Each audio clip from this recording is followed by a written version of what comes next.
Well, hello, friends and fellow pioneers. Today I have with me Todd Albi of SilverFire.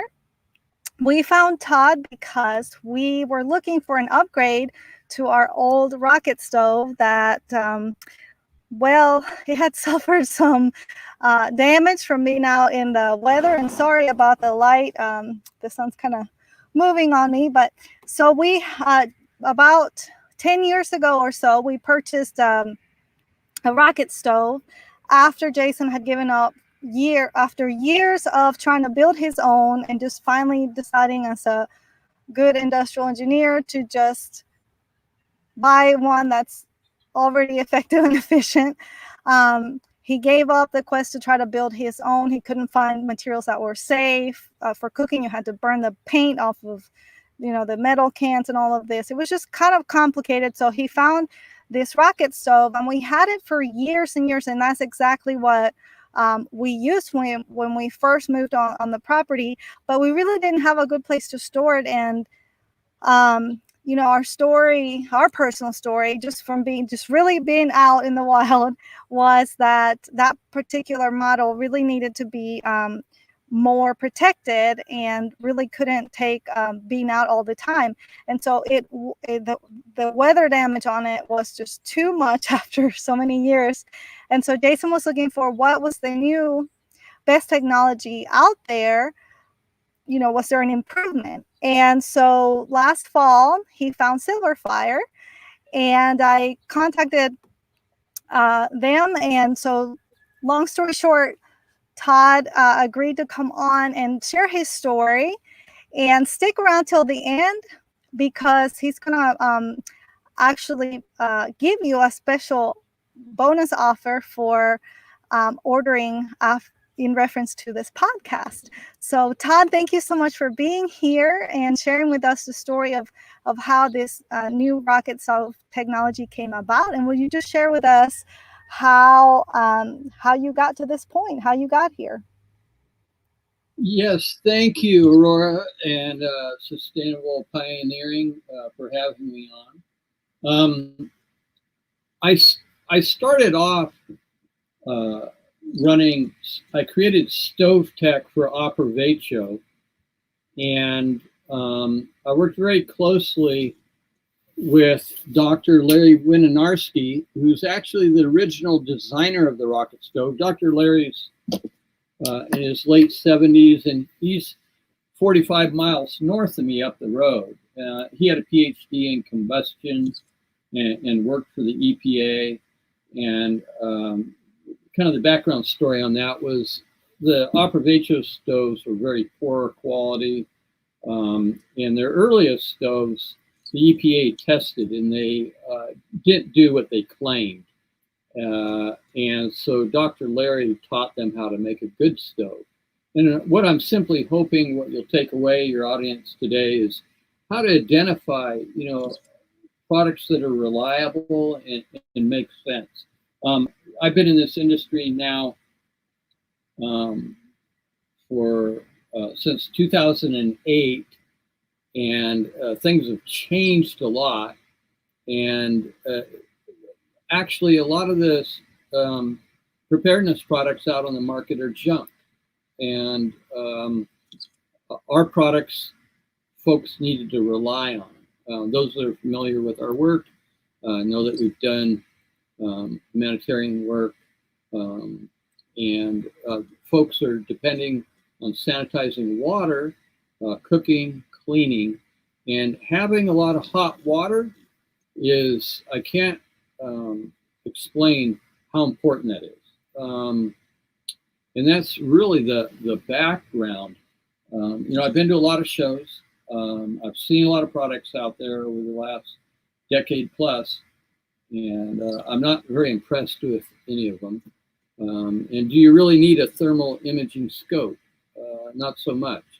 That's just my background. Your need to sanitize water, cook. We eat 3 times a day if you're lucky and fortunate to have food for that. And actually, 20 minutes before I logged in here, I just had a call from a Texas customer. who just took the time out, and he had bought in our rocket stove quite some time ago, and we make a multifunction tent stove. And he just called me and wanted to take a time out in his life to thank me personally. He was in his early 60s, and his both his parents and his wife's parents are still alive.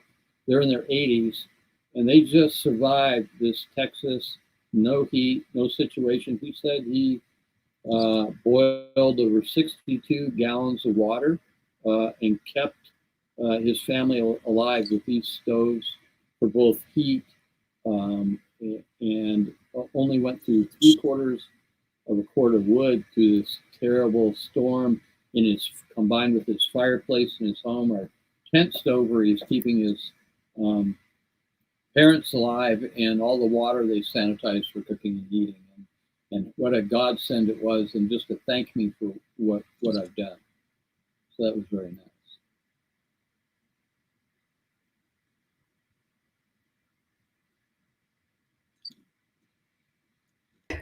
Sorry about that. We're also in Texas, and that's a fabulous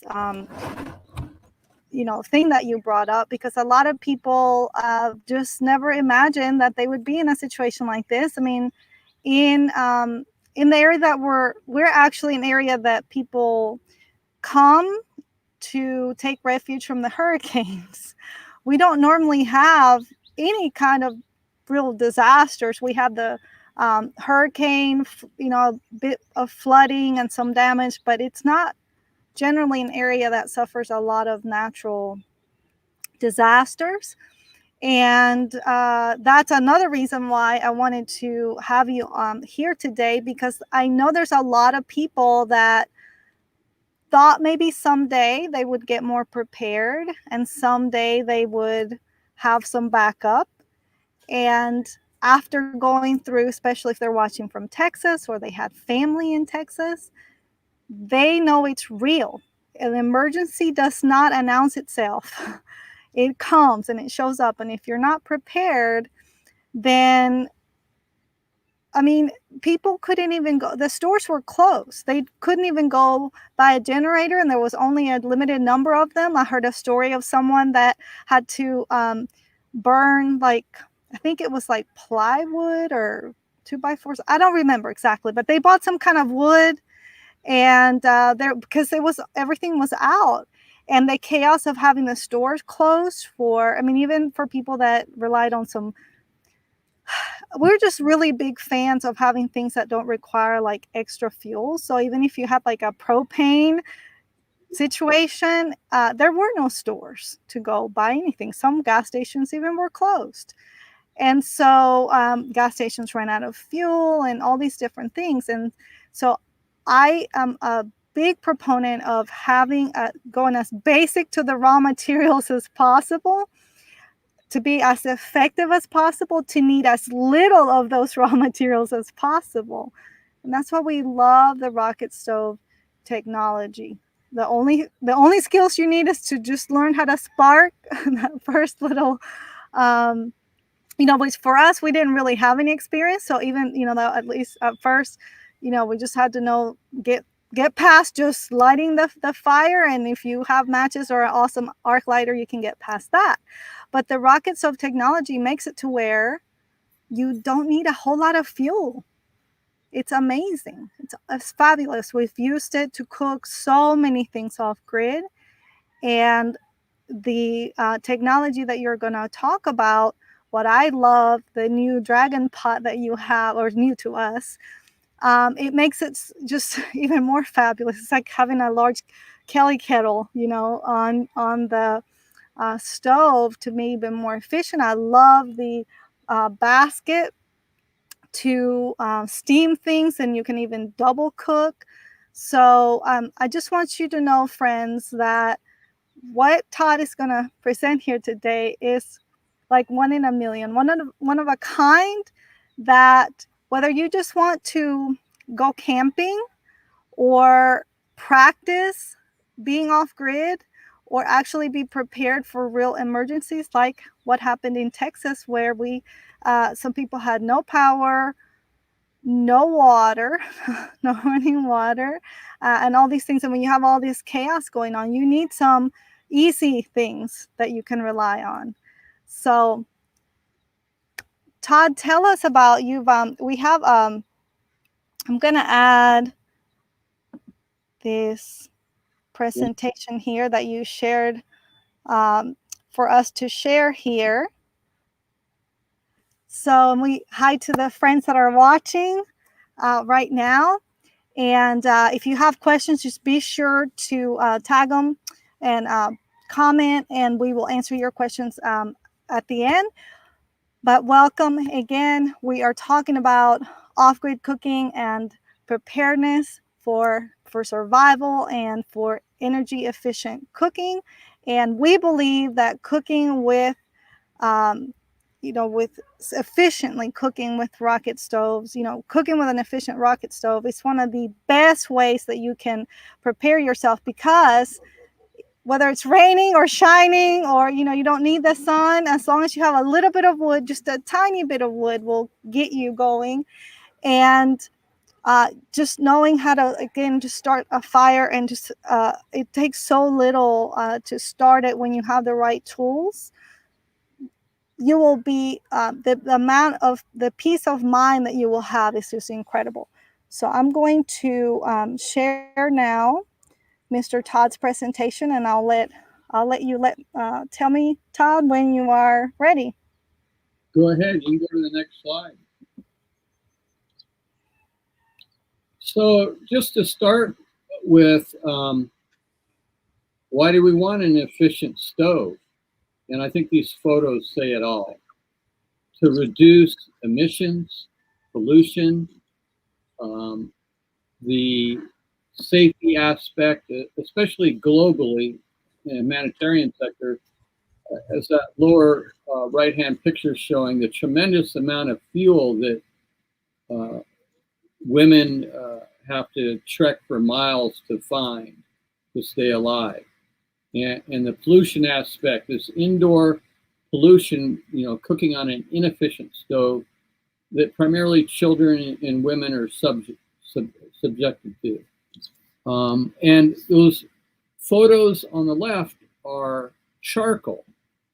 And the reason the rocket stove was actually invented to start with was to eliminate, if possible, or to impact uneducated people that only knew how to use charcoal, to learn to use biomass, because they had limited resources.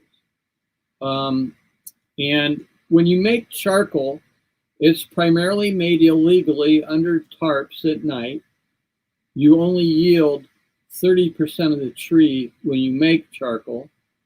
You release tremendous amounts of methane.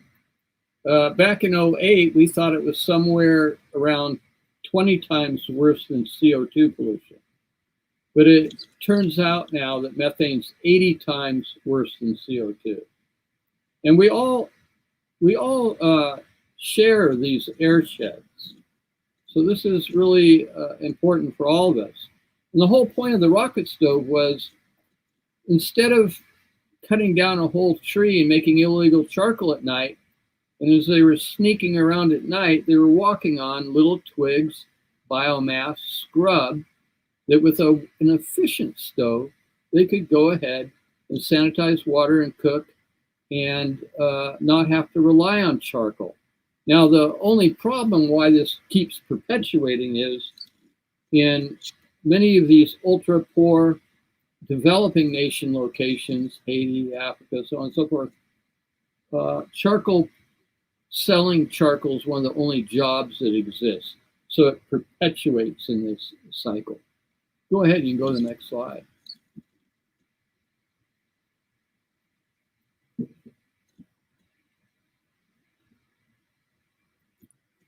So I like that photo in the middle. It's just showing you that inefficient processes lead to poor outcomes. And here we see a bunch of examples of stoves. Unfortunately, the stove market's pretty saturated with a lot of lousy, dirty burning products. Most of the products out there, including rocket stove builders, have never looked at Dr. Larry Winiarski's 10 principles of how to design an efficient stove. So you see all these uninsulated stoves. There's a lot of myths. You'll see some of the rocket stoves now have a 45, and they're trying to say that they're self-feeding. It's all nonsense. You lay palm fronds, corn cobs, sticks on a 45-degree chute, they're just going to lay there. They can't magically propel. You can make a pellet stove hopper if the fuel's all uniform and manipulated, but then you're into commercial distribution. And this is the whole key. A rocket stove was developed so you did not have to rely on commercial distribution. And you could just rake your yard, pick up your neighbor's barco mulch, whatever. Just grabbing, free fuel was the point, and not relying on others. You can go to the next slide if you would.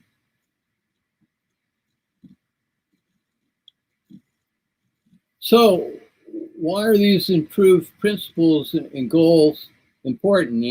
And the first one is by increasing combustion efficiency, reduce smoke and emissions that impact your family's health and well-being.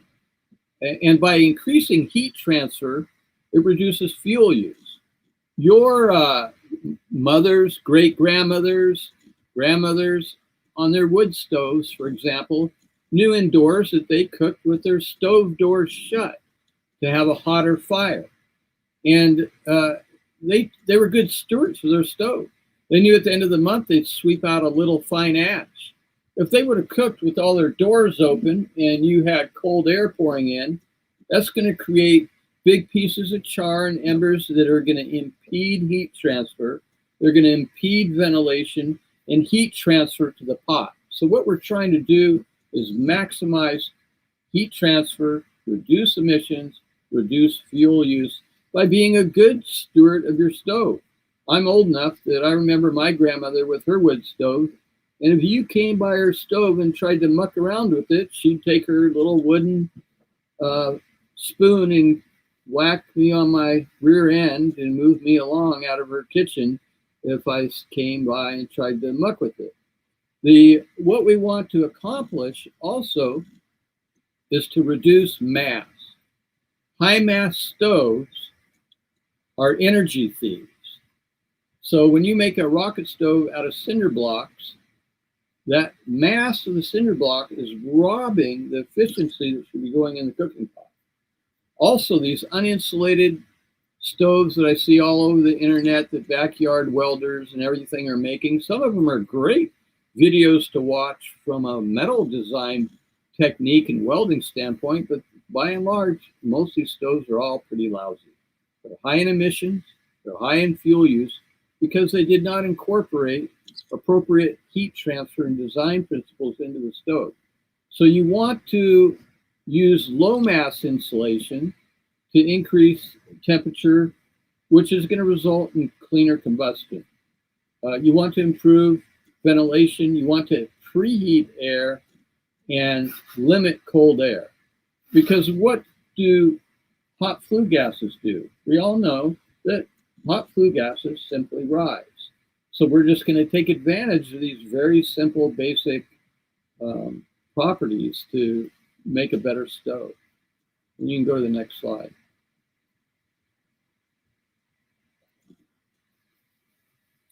So increasing heat transfer is not about simply the stove either. Having more surface area is key. And that's why we have our dragon pot with a skirt. There's two ways to really efficiently transfer heat or cool. Your car radiator is doing that. The reason your car radiator has all those folds is to increase surface area for cooling. And you can see that we have fins, and there's cookware out there that have fins to create more surface area, to improve heat transfer, reduce fuel use, so on and so forth. So our dragon pot, we're saving sticks and dung using biomass on the stove. But even if your stove is open flame with butane, natural gas, or propane, we want to conserve as much as that possible. And simply by heating the walls of the pot and the bottom together, we have more surface area. So we are going to increase surface area about 75%, thus saving about half our fuel and reduce the time to boil by half. And that's the concept behind our simple dragon pot, the skirted pot. And then you can notice in the on this slide, the lower left picture, you see a wok with heat transfer fins. What's the wok about? Hot, fast heat transfer, more surface area. These are not new ideas. And maximizing heat transfer in wood gas are old ideas that we have just put into cook stoves and vent stoves, and so on and so forth. So we want to always increase heat transfer. That's why we insulate the stove with low mass insulation. This is why we use skirts and fins. And having efficient cookware can be really important as well. And next slide. And we don't work just on rocket stoves. Actually, most of our stoves, even our rocket stove, does not gasify once like all the other natural draft rocket stoves out there. All of our stoves actually have real ductwork, and we have what's called secondary gasification. So we're reburning, we're reintroducing new oxygen in the stoves continually through preheated channels from the primary fire, and we're reburning all that methane and hydrogen, the combustibles in those hot flue gases, a second time. So in this diagram on the far left, you see a simple rocket stove where you have the insulation, you're preheating and reburning, and you have your primary air. And you'll notice our rocket stove, we add a door to make the combustion hotter, so it's cleaner. And so we hold the world record for boiling the biggest pots of water with the very least amount of fuel, simply because we have the secondary combustion and we have a door, and our stove is cleaner burning and uses less fuel than other rocket stoves. And then the next way we can clean up a stove and make it more efficient, of course, is to add a fan. And by adding a fan, all we're doing is creating a vortex, and more of those combustibles inside a firebox are found and reburn that methane, reburn that hydrogen even more. And so at the top of the pyramid, if you're measuring the cleanest emissions, would be to have a fan. However, there's a trade-off too. By having a fan, your stove is now working like a forge, so you will go through fuel faster as well. So there are some trade-offs. So I prefer natural draft stoves over fan stoves, unless I'm doing some really fine-tuned cooking like canning. Then I prefer a fan stove for very precise measurements. If you've added a pulse width modulator in, you can adjust the fan speed. That's helpful. Next slide.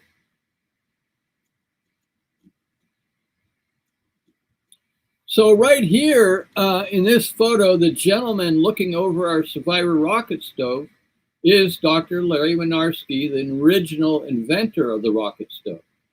And our work surpassed his due to the secondary combustion, because his stoves all were primary gasification. And so we raised the bar with SilverFire and moved to even more efficient stoves. In the upper left-hand corner, you see a Dakota trench stove out in the field. However, keep in mind again that I mentioned earlier that mass, that cold dirt soil, is robbing a lot of the heat that should be going into the cooking vessel. So that's why it's so important to have a low mass. And you can see a lot of the stoves that are on this slide up there are all pretty inefficient stoves. You'll see these ammo can stoves. They're not insulated with the right materials. And rock and mason. It's like our most efficient product is our pizza bread oven. And just for your audience to understand the importance of mass, my daughter's a Navy pilot up at Whidbey Island and her husband, and it took me 10 years to finish our pizza oven that was all insulated. And they built a masonry oven, and you know, their masonry oven, they have to cut a whole garden cart full of wood, several feet high. They had to light their stove at noon, and to heat that mass up to 750 to 950 degrees to make pizzas takes 5 to 6 hours. Conversely, my pizza oven, the fuel that I hold in my hand, a little bundle, I can operate the stove the entire evening and heat that stove in about 20 minutes in really hot weather and about 45 minutes in really cold weather, just using a handful of fuel compared to a giant garden cart full of fuel. And so, in our opinion, a residential masonry pizza oven makes no sense for a residential homeowner. Next slide, please. So here is our little backpack stove that collapses and folds up in MSR pot. But this little diagram shows you how the stove's working. You can see the floor of the combustion chamber inside the stove. Air's coming in from the outside. It's being preheated by the fire inside. It comes up and creates more mixing at the top of the combustion chamber, re-entering the stove as preheated oxygen, creating more mixing, and it re-burns for the most efficient burn possible. And this is the simple technology in all of our stoves. And this wood gas idea of burning wood gases efficiently is not a new concept. Russians in World War II were driving trucks that ran off wood gas. Now, in really cold weather, there was other issues, volatiles, clogging up fuel lines, and other issues. But this is not a new idea by any means. We've just fine-tuned it into cook stoves so our customers and clients can be ultra efficient, not rely on commercial distribution, and look after themselves. That's the whole point. Next slide, please. The name of the stoves that we really, most of our stoves, the technology is what are called Lit Updralt Stoves. They're actually more efficient than rocket stoves. And even though a lot of Westerners have tried to claim that they've invented TLUD designs, these are old Chinese technologies.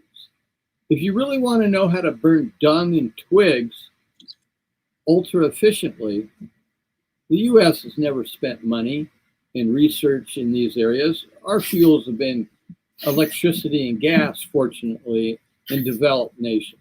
But undeveloped nations where they're burning dung and twigs, we have a lot to learn from these folks. And that's why at SilverFire, we embraced Dr. Larry's work with Chinese combustion experts and Indian experts, and to make the best stoves on the planet, natural gas, in our opinion, available for end users. And this was very important. So all these stoves in these photos are all TLUDs. And what's interesting, I guess, is one of my hardest obstacles in creating SilverFire and creating a rocket stove with the Chinese was firepower. It was very funny to me when I showed them our Operavecho stoves, and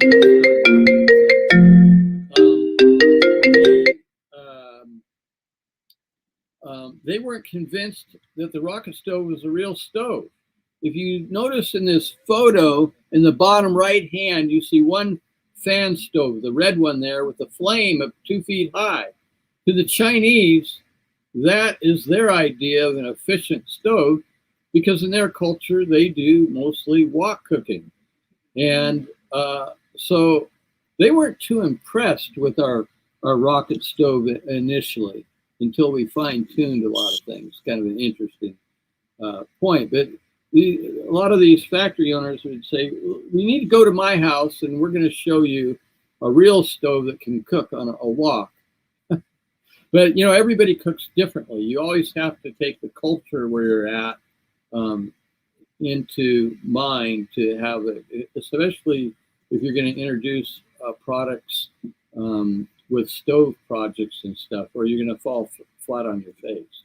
A lot of solar projects have gone awry where the culture wasn't taken into aspect of the stove project.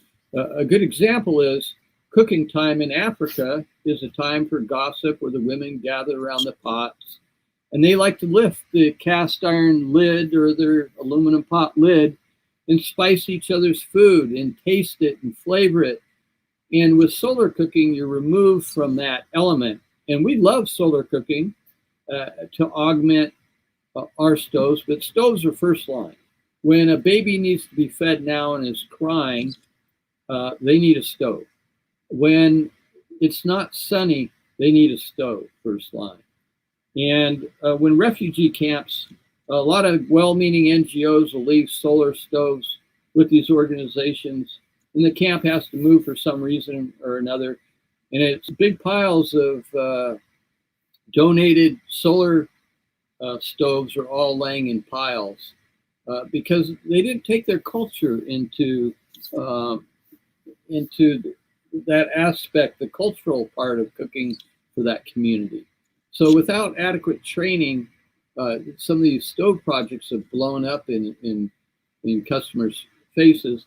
That's true of stoves too. If you don't show them how to use a stove efficiently, with stove projects, you could go back a year later and all your stoves are being used as a planter, and they're back to their 3-stone inefficient, high pollution stove indoors that women and children are inhaling all these indoor pollution.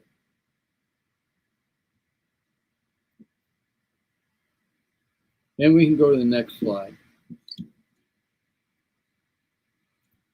So the reality is that China and India lead the world in biogas and biomass product development. And I think you'll find this kitchen in the lower right of this slide very interesting. The hot water heater is being heated by a biodigester creating methane. And so this is a biogas kitchen. Both the light in the kitchen, the hot water, the fan over the stove and the oven are all being run off biogas. This is a biogas kitchen, and this technology, they're probably 30 years ahead of us for these designs. Now, this is more applicable to more like a farm situation because biogas, you want a bigger community and have a lot of vegetable waste to make the biogas, and you have biodigesters, and it's a little more complicated, but what a interesting, wonderful kitchen that is.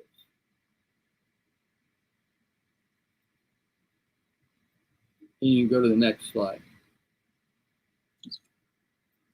So in essence, in summary, you can look at all these products and try to figure out what's the combustion technology. Does it have secondary combustion? Is it lightweight insulation? What type is it? How's the stove constructed? Is it stainless steel or is it mild steel? In stove construction, typically cast iron's burning out first, followed by mild steel. Then stainless steel's higher on the pyramid, and then exotic refractory stainless steel's on the very top. So you want to look at durability of the products you're buying before you waste your money, the stove weight, portability. Is there optional cookware available to maximize heat transfer? Back when this presentation I made years ago, we thought thermal electrical power was going to be the be-all, end-all, but that has not turned out to be reliable or durable. So ignore that last statement. And can I answer any questions?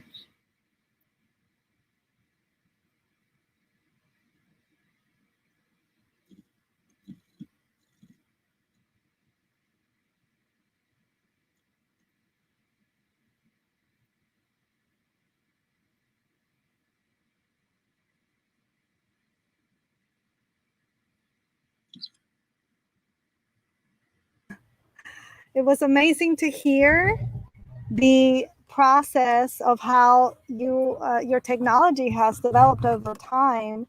And what I really want people to walk away with, especially based on that last slide, is that for the people that have tried this for a really long time, like you were talking about, you iterate, you find out what didn't work. You know, you may have thought that some things were going to work better and be more efficient, but then we're always looking for better and more efficient ways to cook, to heat, to bring lighting, and all of those things that we currently use primarily just the power grid for. And I appreciate you sharing the background on how SilverFire got its start and in your background. I don't have specific questions coming in just at this moment. I had one of our students just mention that they purchased their SilverFire rocket stove yesterday.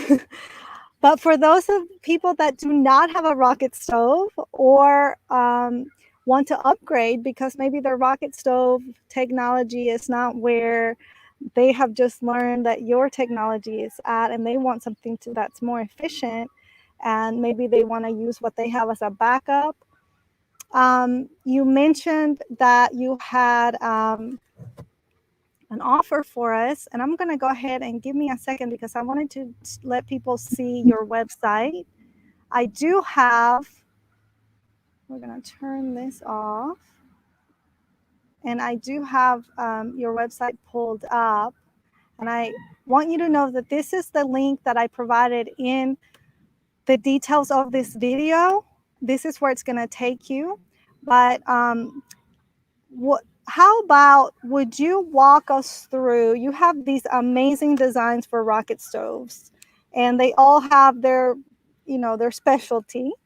So if someone's watching right now and they're convinced that the rocket stove is for them, there may be some single people, there are some people that are total beginners, there are people that are families. Can you talk to us about, like, when is the best, we're going to go through all of them, but when is that particular one the best option for themselves or their family? So there is no best. They all operate slightly different, and so you can do a lot of research and meet your needs. Right there, that Hunter stove is very important. That's the stove. The Hunter is actually typically for humanitarian projects. We implement the rocket stove more than anything, the Survivor. However, the rocket stove is a little smaller, slightly smaller. It's a little more portable, and it's slightly less price point. And so we used to usually use that on humanitarian projects. However, the Hunter there, the stove that you have on the screen right there, this is the one that we used in Puerto Rico. And we were going to donate a bunch of stoves after Hurricane Maria, and I was going to send the rocket stove down. And then at the last minute, I said to myself, I think I'm going to send the Hunter, because Puerto Rico is like Hawaii. It rains every day. And maybe there's part of a lanai, a portico, or something where they could get out of the weather and maybe cobble up a dryer vent on top of the chimney of the Hunter and get out of the rain. Their life's miserable, they've lost their roofs, and they can get out of the weather.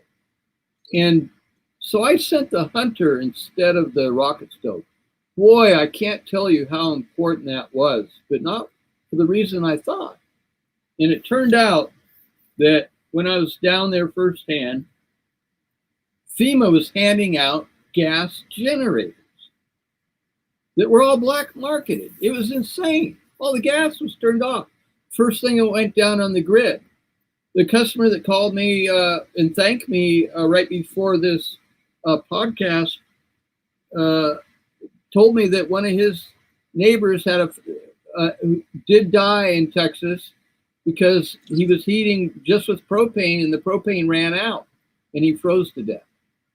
And the other problem was in Puerto Rico, these 200-mile-an-hour winds, even though some of those cement power poles were reinforced with metal, they were cut in half like butter. No electricity, no gas. And there was people dying who had simple diabetes just due to the inability to refrigerate their insulin.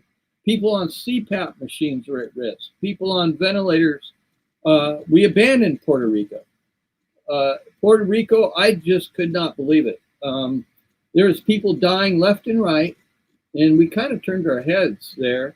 And the hunter turned out to be so valuable because the hunter has the ability to sit there for hours unattended. And that was the real plus.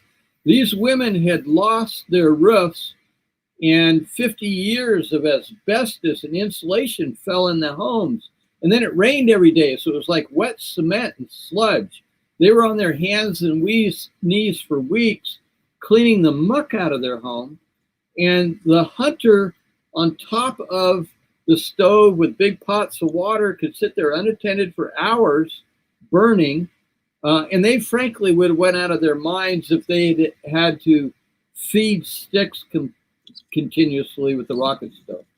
So the hunter and the rocket stove actually complement each other. Oftentimes, I'll have like a scoutmaster.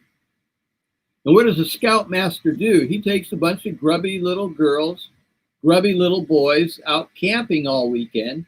He needs lots of hot water to sanitize cookware, have available to make hot chocolate and other chores.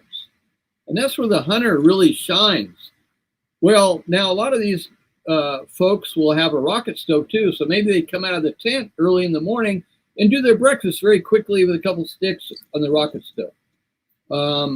And then they heat the hunter for their big pots of water. They're working, the rest of the time. And, the scoutmaster, the scout leaders, their attention's divided. Hey, you, put down that hatchet. Hey, you, stop running with that knife.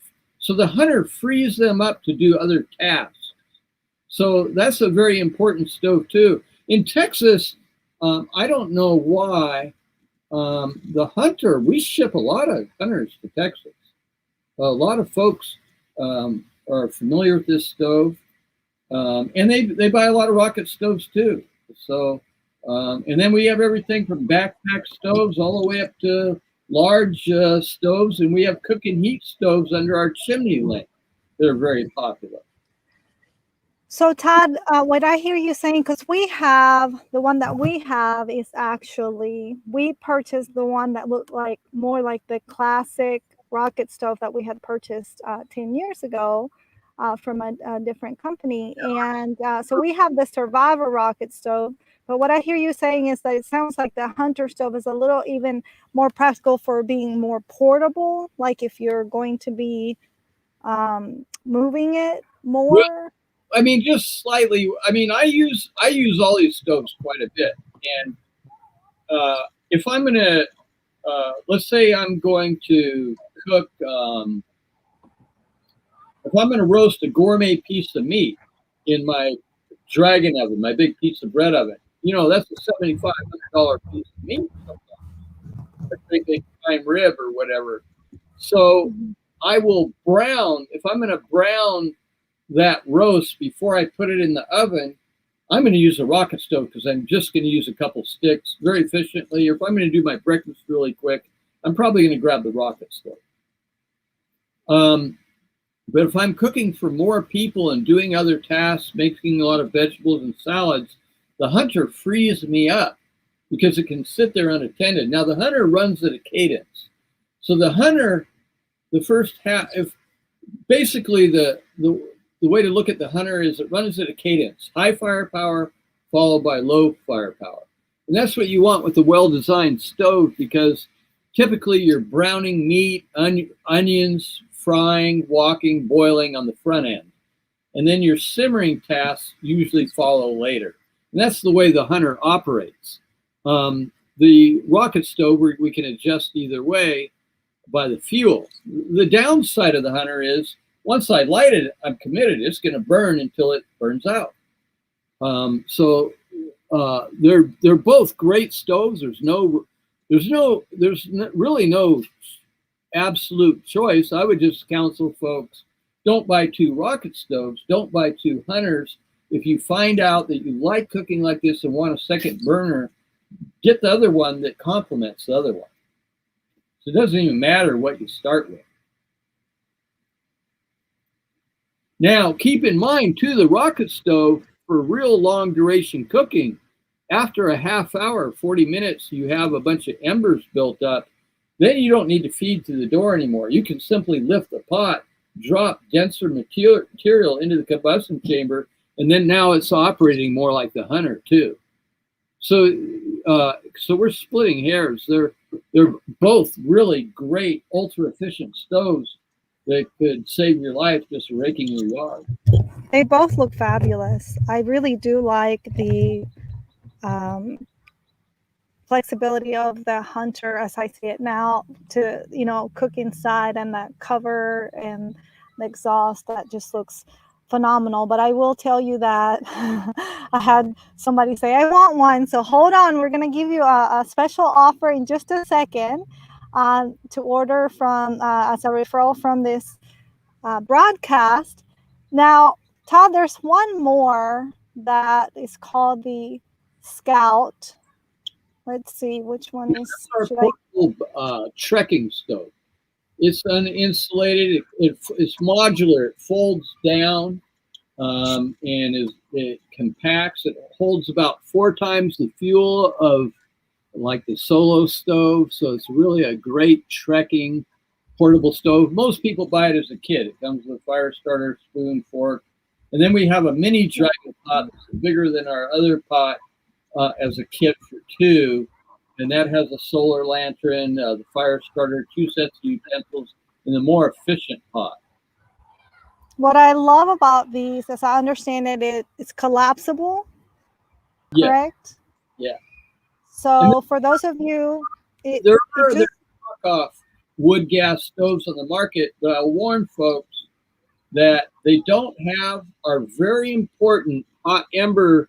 There's a hot ember. If you go to, you can't see it in any of these photos, but we have a ash pan that collects ash. All the Chinese knockoffs that are on Amazon and eBay will set wood on fire if you have it on a wood surface. Ours won't.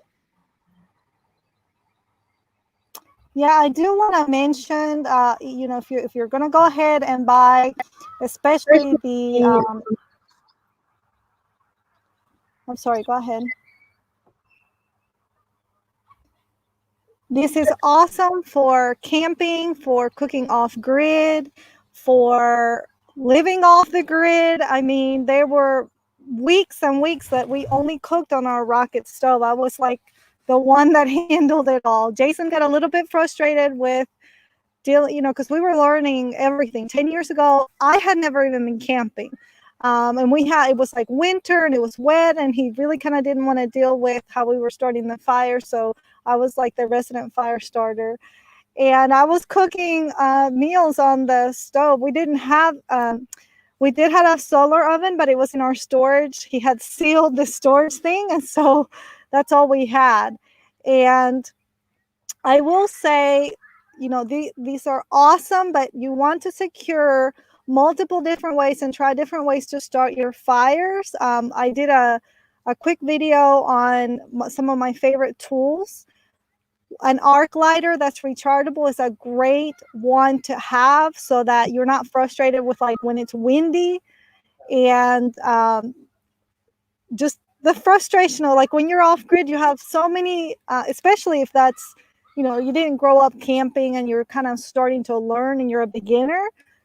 Secure some really 2 or 3 ways to easily start your fires and get good at it so that you can really enjoy, you know, get into the cooking process quickly. But anyway, the rocket stove is very efficient. What I wanted to tell you is make sure you buy the rocket stove with the pot because they are sold separately, and you want to make sure that you get the dragon pot. I'm going to show you here. Let's see here what it looks like. Because it's extremely efficient. This the design of it, I mean, it's kind of hard to show you how awesome it is, but it's designed so that you use less fuel. And as you know, if you didn't get to watch the whole broadcast, I highly encourage you, if survival and emergency preparedness is of interest to you at all, go back and kind of watch the background of how this was designed. And Todd shared some world records that they hold for efficiency in boiling water. So I want to show you the pot. Where did it go? I'm sorry, you guys. There it is. So here it is burning with the pot on top, and it's super efficient. There's like an opening underneath the pot for the fire to go there, and you can get it with a steam basket, and it's just phenomenal. So I highly recommend that you not only get the stove, but get the additional, I think it's called a dragon pot, because yes, you can cook on cast iron, but there's certain things that you really are gonna want, like boiling water and steaming things. It just is way more effective. And so, you know, go to the website that I linked to. I gave you the link in the description, and you can look around. And if you have any questions at all, just email them. They're very responsive. Email them to find out, you know, to help you get what you need. Now, Todd, so do they have to, so let's say that I want to buy the Survivor rocket stove. Actually, Jason bought it for us, so I haven't specifically myself purchased it. But is there a way to add it? Let's see, do we have to go to the cookware? Okay, we need to go to the cookware and then click on Dragon Pot with Steam Basket. Highly recommend the Steam Basket. It's not even optional. You should not even consider it because optional, because let me tell you why. Sorry, I double clicked there. Let me tell you why. If you're in a survival situation and you don't have a lot of fuel and you don't have a lot of time, you could cook on the bottom like rice or something like that, and then cook your vegetables on top. It is just phenomenal. Is there anything you want to, sorry about that. Is there anything you want to add about the design of the Dragon Pot? Well, you have 75% more surface area, and actually a lot of customers start off with this pot on their, you know, outdoor kitchen stove, their Survivor rocket stove, or they're on the Hunter or whatever stove they have of ours, and they quickly figure out that they're boiling these massive amounts of water much faster and saving fuel. And we have a lot of clients come back and buy, if they have a gas range in their home or a propane burner on their barbecue, we sell a lot of second follow-up pots that they want a real clean one. They keep one dirty one outdoors. It's such a wonderful pot. The hardest thing to do is transfer energy calories into water. That's the hardest thing any stove does. So this is a great design if that's important to save fuel and reduce time of boil by half. That's the principle behind it. Do you need it? No. We could be cooking on our rocket stoves with a Chevy hubcap, an old steel Chevy hubcap. They're just all cooking vessels. We're just transferring heat into them. So, you know, and there's a lot of, before folks run out and buy a lot of stuff, a lot of your thrift stores, Goodwills, what have you, garage sales, you can find excellent cookware. So this isn't something you have to have, but you do increase efficiency with this Dragon Pot. It goes out.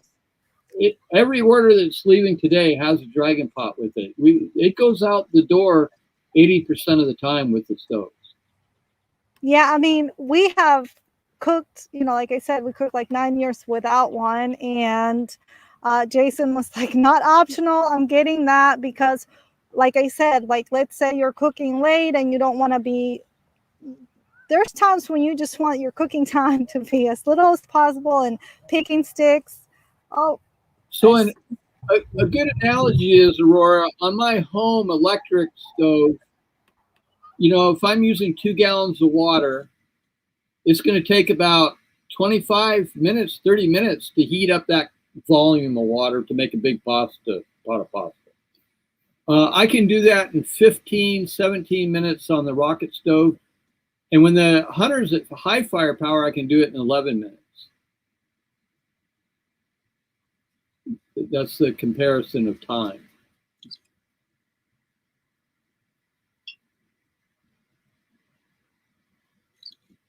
If you're watching from Texas, this snow photo is dedicated to you because there were so many people out of power or out of fuel. And, this is something that can be possible. But I wanted to show you this photo kind of shows, I don't know if you can see it in great detail, but it shows that those flames that are what you see that's dark, those holes there is where the steam is going all around, the heat is going all around the pot. It is just a phenomenal design. All of you know, unless you're watching this, this is your first video to watch in this channel, I do not promote products very often. I am very much like figure out how to do it without too many products.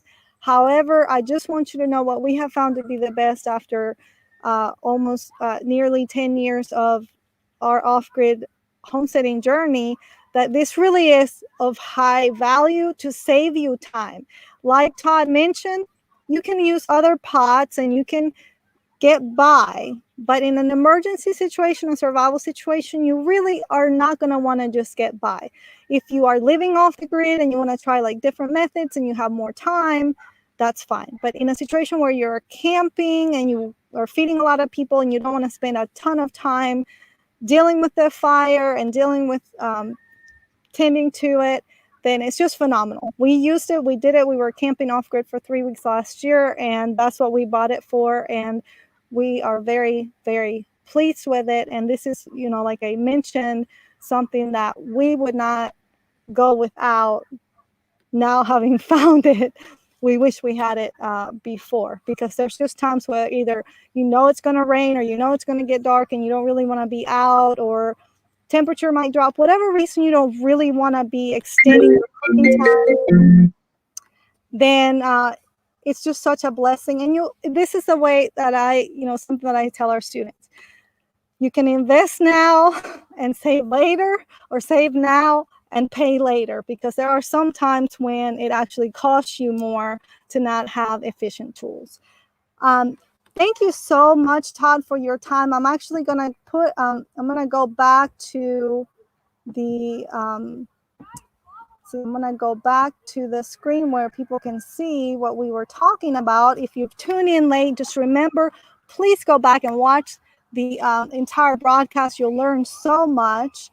But here, if you go to stoves, we're going to talk about a special offer that Todd is bringing to our viewers. So if you're interested in getting a survival rocket stove or a hunter stove that we discussed, and also the Dragon Pot, or if you're interested in also trying out the collapsible Scout stove, we just have a little promotion to add to your order, that you can be, blessed from having referenced this broadcast.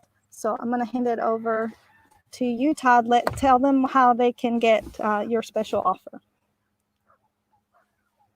Yeah, if you just simply, if you're interested, we'll give a free Lucy solar light to any order. Just in the comments, simply type in Aurora, and that'll key us to add a solar light to your order. Well, thank you so much, Todd, for your generous offer. And for those of you who are total beginners and do not know what a Lucy light is, I actually recommend that as one of my top survival products under $50, because a Lucy light allows you to have light, solar light, and they have just a fabulous design, very effective. They are the just like a leading solar light brand, and so it's a great product, a great tool to add to your off-grid survival tool belt and toolbox. And so I really appreciate Todd's offer, and I thank you again, Todd, for your time. If any of you have additional questions, you can reach them directly through the link below, or you can comment, and I'll put you in contact with them and get the answer for you. But again, just wanted to let you know the importance of having effective tools to take care of you and your family in times of need, and to help you be more wise and a better steward of your resources, because this totally needs less resources to get it going and less time if you, again, follow the recommendations that we made. So, Todd, do you have any final thoughts to share? No, just, if a lot of these preparedness products you can't use in your daily life, I'd think twice before wasting it.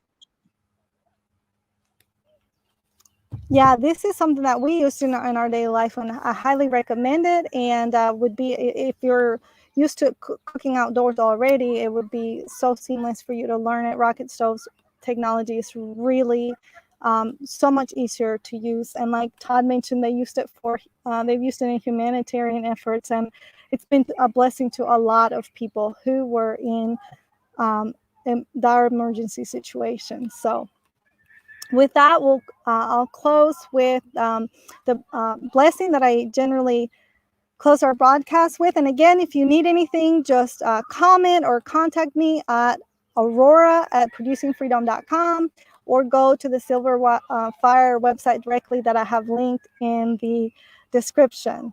And remember, if you do purchase as a result of inspiration after this broadcast, if you comment in the instructions and you say that you watch this through Aurora, then that Aurora referred you, then you will get a free Lucy light added to your order, because Todd was so generous to offer that bonus to our viewers. So may the Lord bless you and keep you, and shine his face toward you and be gracious to you, turn his countenance toward you, and give you shalom peace.